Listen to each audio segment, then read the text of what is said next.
오늘 아침을 여는 말씀은 잠언 3장 27절부터 31절까지 말씀입니다.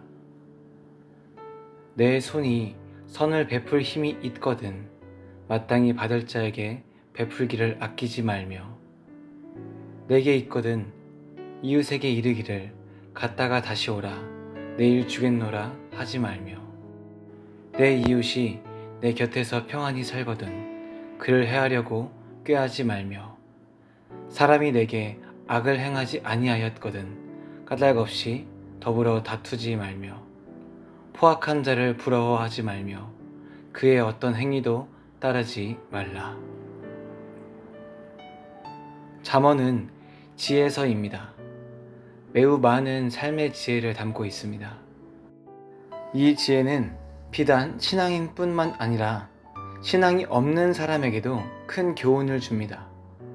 잠언 3장 역시 많고 좋은 말들이 있습니다. 그 중에서도 27절부터 31절까지의 말씀을 함께 나누고자 합니다.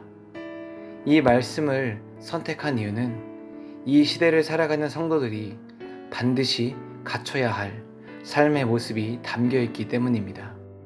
오늘 말씀을 통해 우리가 주님 앞에서 어떠한 삶을 살아가야 하는지 함께 나누는 시간이 되기를 소망합니다. 27절의 말씀을 보겠습니다. 내 손이 선을 베풀 힘이 있거든 마땅히 받을 자에게 베풀기를 아끼지 말며 우리는 선을 행할 때 많은 갈등을 겪습니다.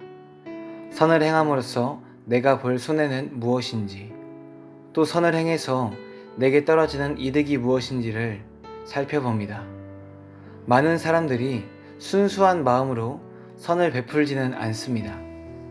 무언가를 베푼다 하더라도 극히 일부를 주거나 자신에게 필요한 몫까지 떼어서 주지는 않습니다.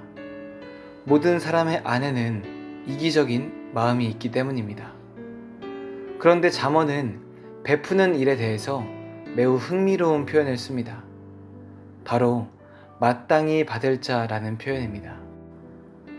우리는 누군가에게 무엇을 베풀 때 그 사람이 나의 것을 마땅히 받아야 한다고 생각하지 않습니다.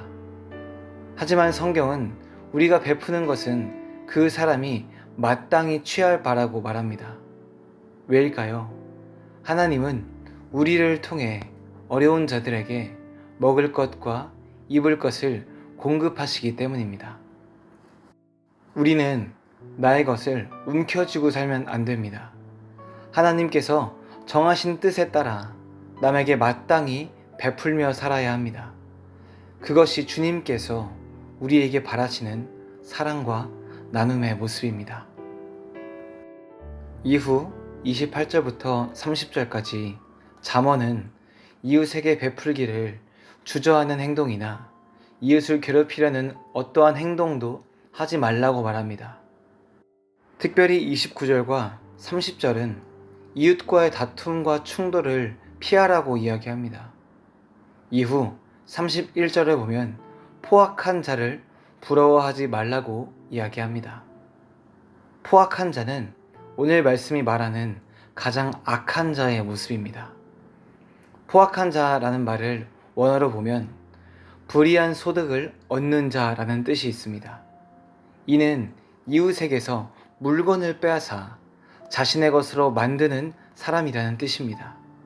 포악한 자는 나누지도 않으며 심지어 이웃의 것을 빼앗아 자신의 배를 채우는 사람인 것입니다. 우리 안에는 어떤 사람이 살고 있을까요? 베푸는 사람일까요? 포악한 사람의 모습일까요? 반드시 남의 것을 빼앗는 폭력적인 사람만이 포악한 자가 아닙니다. 지금 이 시대의 포악한 자는 이웃에게 사랑을 베풀지 않는 자, 무관심한 자, 이웃의 손해나 슬픔에 공감하지 않는 자입니다. 다시 말해 포악한 자는 이기심으로 인해 이웃을 사랑하지 않는 사람입니다. 코로나19로 인해 사람 간의 마음의 거리가 멀어졌습니다. 양극화 현상은 점점 심해져 가고 사회 내에서 분열도 점점 심화되고 있습니다. 이 시대 속에서 성도가 가져야 할 모습은 잠언이 소개하는 베푸는 자의 모습입니다. 우리 안에 있는 포악한 자의 모습을 버리고 사랑을 채워 하나님께서 바라시는 사랑과 나눔의 세상을 만들어 가야 하겠습니다. 이웃을 사랑하는 일은 생색을 내며 하는 것이 아닙니다. 나의 만족과 보람을 채우기 위해서 하는 것도 아닙니다. 이웃 사랑은 하나님의 명령이기 때문에 마땅히 하는 것입니다. 오늘 우리가 마땅히 사랑하고 마땅히 베풀며 살아가기 원합니다.